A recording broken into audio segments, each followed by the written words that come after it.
اللہ نے اپنی محبت کی جو تشبیہ دی وہ باپ سے نہیں دی کہ میں اپنے بندوں سے باپ سے زیادہ پیار کرتا ہوں. اللہ نے تشبیہ دی میں اپنے بندوں سے ماں سے بھی زیادہ پیار کرتا ہوں کہ جو قربانی ماں دیتی. اس لیے ایک صحابی ہے، یا رسول اللہ میری خدمت کا حقدار کون ہے؟ کہ تیری ماں. کہ یا رسول اللہ پھر؟ کہ تیری ماں. یا رسول اللہ پھر؟ کہ تیری ماں. یا رسول اللہ پھر؟ کہ تیرا باپ. چوتھی دفعہ کہا تیرا باپ. یہ وہ ہستی ہے کہ جن کی شفاعت کے بغیر جنت کا دروازہ نہیں کھلے گا، حساب شروع نہیں ہوگا.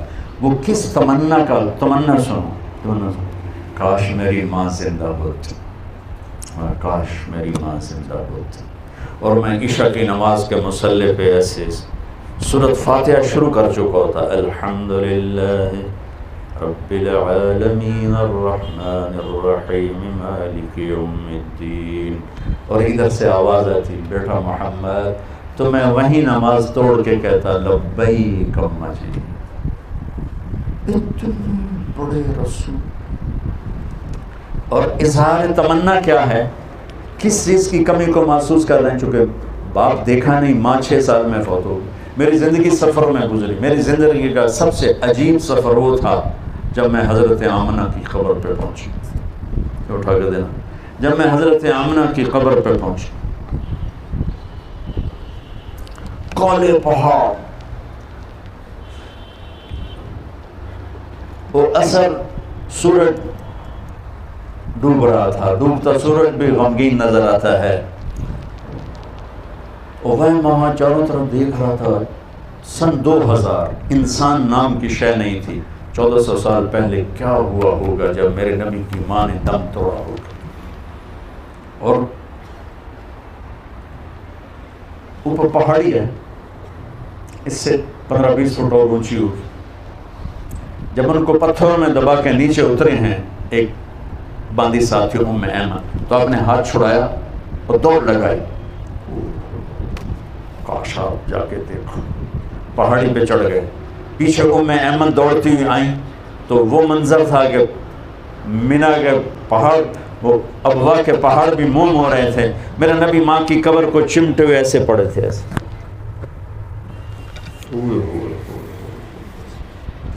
جب ام ایمن قریب ہوئی تو آپ نے سنا، آپ کہہ رہے تھے ماں جی آپ کو تو خبر تھی آپ کے سوا میرا کوئی نہیں، پھر آپ مجھے چھوڑ کے کہاں چلی گئی.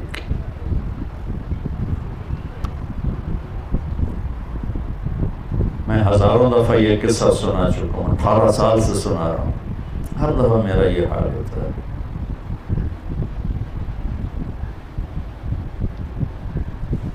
ام ایمن نے اٹھانے کی کوشش کی، انکار کر نہیں، چھوڑ دو، نہیں چھوڑ دو. کھینچ کے نیچے لائیں. 7ویں دن آنسو ختم ہو جاتے ہیں، رونا بھی چاہو تو نہیں رونا آتا. اور میرے نبی 7ویں دن نہیں 57 سال کے بعد 6 + 57 63 حج پہ جا رہے ہیں. جب ابوا پہنچے تو ابوا ایک گاؤں ہے، وہاں سب کے ٹھہرنے کا انتظام تھا. اور یہ حج کا قافلہ 60-70 ہزار کا ہو چکا تھا. اور آپ نے اپنی اونٹنی کو پہاڑوں میں ڈال دیا. نئے لوگ حیران کہ ادھر تو شہر کو نہیں جانتے کتنے پہ ہیں. قریب کے لوگوں کو پتہ تھا کہ ماں کی زیارت ہو جا رہے ہیں. آپ اونٹنی سے اترے، پہاڑ پہ چڑھے، ماں کی قبر پہ کیسے بیٹھے. احرام تھا، گرمی شدید تھی، اپریل کا مہینہ تھا. یوں جیسے بچے بیٹھتے ہیں، گھٹنے اٹھائے، ہاتھ گھٹنوں پہ رکھے اور سر گھٹنوں میں دیا.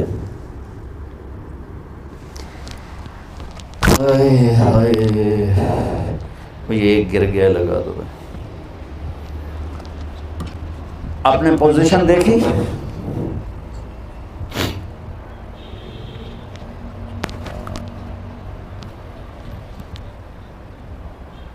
مجھے اس کیفیت میں جو میں نے آپ کو فزیکلی کر کے دکھائی،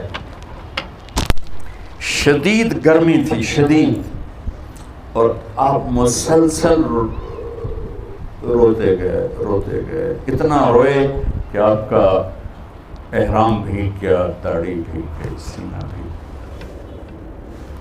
روئے جا رہے ہیں، روئے جا رہے ہیں۔ اور پھر کب اٹھے پتہ نہیں، لیکن اعلان فرمایا کہ میں آج رات اپنی ماں کے پاس گزارا۔ ماں باپ تھوڑی مدت کے ساتھی ہوتے ہیں، چلے جاتے ہیں، انہیں دکھ دے کے بھیجنے والوں سے بڑا بد نصیب کوئی نہیں ہوتا ہے۔ میرے نبی سے پوچھا گیا یا رسول اللہ قیامت کب آئے گی؟ تو آپ نے فرمایا اللہ کو پتہ ہے۔ کہا کوئی نشانی بتا؟ تو آپ بچیاں غور سے سننا، بچیاں، یا رسول اللہ کوئی نشانی بتا؟ تو آپ نے فرمایا جب بیٹیاں بھی ماؤں کو ذلیل کریں گی تو کیا ہوتا ہے؟ جب بیٹیاں بھی ماؤں کو ذلیل کریں گی تو کیا ہوتا ہے؟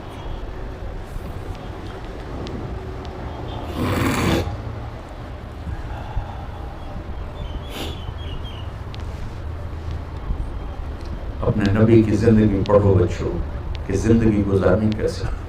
یہ بھی کوئی زندگی ہے کہ پیسہ بناؤ، پیسہ بناؤ، پیسہ بناؤ، پیسہ بناؤ، یہ کوئی زندگی؟